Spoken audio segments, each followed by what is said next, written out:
Hola, hola familia hermosa. Bienvenidos una vez más a este espacio donde hablamos de las verdades profundas que transforman el corazón, donde buscamos respuestas, no desde la emoción pasajera, sino desde la palabra viva de Dios.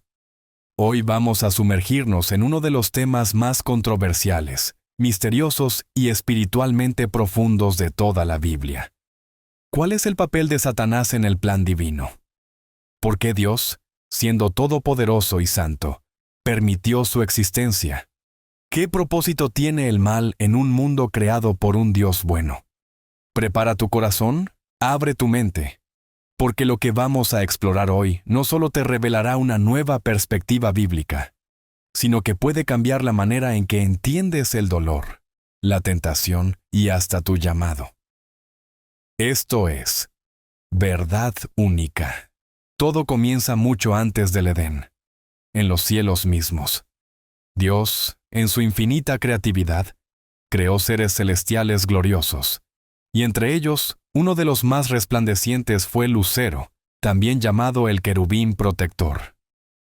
En Ezequiel capítulo 28, del verso 12 al 15, se describe a este ser con una belleza deslumbrante, lleno de sabiduría y acabado de hermosura. En Edén estuviste, en el huerto de Dios, de toda piedra preciosa era tu vestidura.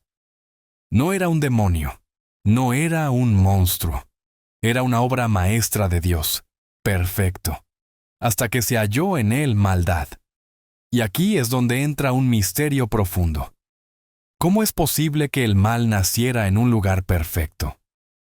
La respuesta no está en la imperfección del Creador, sino en la libertad del creado. Lucero no fue programado como un robot. Fue dotado con voluntad, con inteligencia y con el potencial de amar o de rebelarse, y fue su orgullo lo que lo destruyó. Isaías capítulo 14 nos muestra su pensamiento. Subiré al cielo, en lo alto, junto a las estrellas de Dios levantaré mi trono.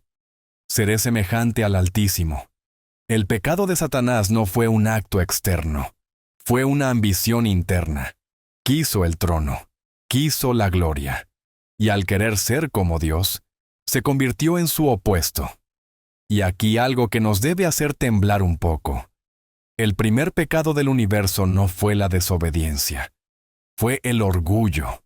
Un orgullo que transformó belleza en corrupción. Un corazón que, teniendo todo, lo quiso todo. Y aún así, Dios no lo destruyó. No porque no pudiera, sino porque algo más grande estaba en marcha. Un plan eterno, un propósito que iba más allá del momento. Uno en el que incluso Satanás sería, sin quererlo, un instrumento que revelaría la justicia, la santidad y el amor insondable de Dios. El orgullo de Lucero no se quedó en una simple intención. Se convirtió en una rebelión abierta contra el trono celestial. Apocalipsis capítulo 12 nos ofrece una visión profética e impresionante. Hubo una gran batalla en el cielo. Miguel y sus ángeles lucharon contra el dragón, y el dragón y sus ángeles pelearon, pero no prevalecieron. Y fue lanzado fuera el gran dragón, la serpiente antigua, que se llama Diablo y Satanás, el cual engaña al mundo entero. Apocalipsis 12:9. Aquí ya no es el querubín protector. Ahora es el adversario, el enemigo declarado del cielo. Pero aquí viene una verdad profunda y poderosa. Satanás no fue expulsado por falta de poder, sino por falta de santidad. No perdió porque Dios lo superó en fuerza, sino porque nadie puede permanecer donde reina la luz si ha elegido caminar en tinieblas. Y ahora la pregunta que retumba en muchos corazones. ¿Por qué Dios no lo destruyó en ese instante? Porque Dios no actúa movido por impulsos. Él no reacciona como los humanos. Él revela su gloria, su justicia y su carácter a través del tiempo. El mal no lo tomó por sorpresa. Lo permitió para usarlo como parte del escenario donde su amor sería aún más evidente. La caída de Satanás no fue el fin de la historia. Fue el principio de una guerra espiritual invisible que toca cada rincón de nuestra existencia.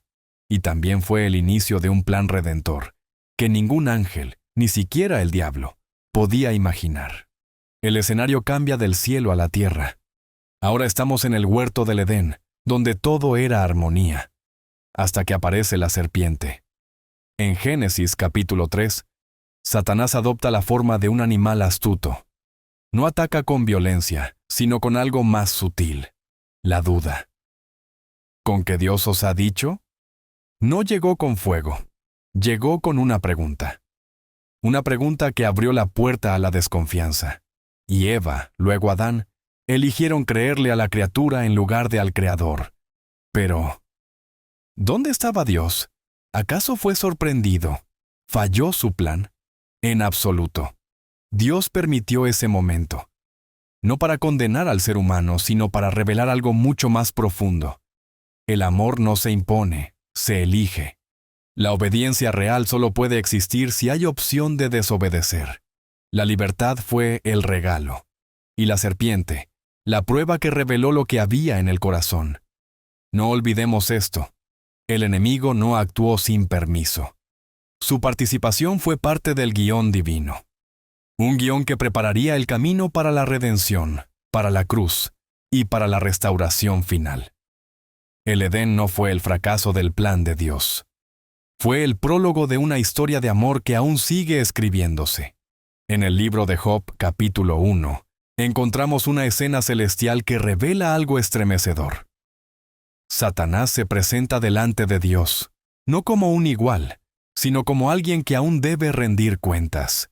Y Dios le pregunta, ¿no has considerado a mi siervo Job, varón perfecto y recto, temeroso de Dios y apartado del mal? Satanás responde con cinismo, insinuando que Job solo es fiel porque le va bien. Entonces Dios le permite probar a Job, pero con límites. Aquí aprendemos una verdad poderosa y muchas veces olvidada. El enemigo no tiene acceso libre a nuestra vida. Todo lo que toca, solo lo toca si Dios lo permite. Y si lo permite, es porque hay un propósito eterno detrás del dolor. Job pierde todo: familia, salud, bienes. Pero nunca pierde su fe. Y aunque no entiende lo que está pasando, no maldice a Dios. Este relato nos enseña que las pruebas más duras no son señales del abandono de Dios, sino, muchas veces, una muestra de que Dios confía en la fidelidad que Él mismo ha sembrado en nosotros. Y al final, Job no solo fue restaurado, fue transformado. Conoció a Dios de una manera que jamás habría experimentado, sin pasar por el fuego. Al llegar al Nuevo Testamento, vemos a Satanás más activo que nunca.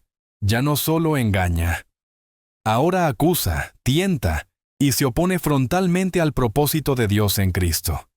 En Mateo capítulo 4, Jesús es llevado al desierto por el Espíritu para ser tentado por el diablo.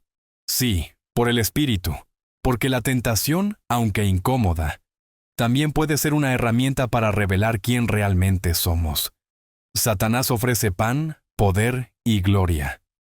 Pero Jesús, con la palabra, lo derrota. No con argumentos humanos, no con emoción, sino con escrito está. Y esa victoria marca un antes y un después. Desde ese momento, el enemigo sabe que su tiempo es corto. Sabe que la cruz está en camino, y aún así, sigue intentando frustrar el plan. Pero sin saber que la cruz, el lugar de aparente derrota, será su total humillación. Despojando a los principados y a las potestades, los exhibió públicamente, triunfando sobre ellos en la cruz. Colosenses 2:15. En Cristo, Satanás quedó expuesto. Ya no es un enemigo invencible, sino un adversario vencido, cuya única arma ahora es la mentira. Después de ver todo esto, la pregunta es inevitable. ¿Por qué Dios sigue permitiendo que Satanás exista? ¿Por qué no lo ha destruido ya? Y aquí es donde tocamos una de las verdades más profundas del plan divino. Dios no elimina al enemigo inmediatamente, porque su existencia revela dimensiones del carácter de Dios que de otra forma no veríamos. Si no hubiera maldad, no conoceríamos la justicia. Si no existiera la tentación, no entenderíamos la fuerza de la gracia. Si nunca fuéramos heridos, jamás experimentaríamos el poder de la restauración. Satanás es el contraste que revela la luz. Es el acusador que nos empuja a correr hacia la misericordia. Es el tentador que, sin quererlo, fortalece nuestra fe cuando elegimos obedecer. Él cree que está arruinando tu vida. Pero Dios está usando todo eso para moldearte, afinarte y prepararte para la eternidad. Recuerda esto. Dios no necesita destruir al enemigo para vencerlo. Lo humilla al usar sus ataques como herramientas de crecimiento para sus hijos. Y eso nos lleva a una conclusión poderosa. Satanás no es el protagonista. Es solo una sombra que resalta aún más la gloria del verdadero Rey. Después de todo lo que hemos visto, podemos decir con certeza, Dios no está en una batalla pareja con el diablo. No es luz contra oscuridad en una lucha de poder incierta. Dios ya venció. Satanás no actúa porque tiene poder.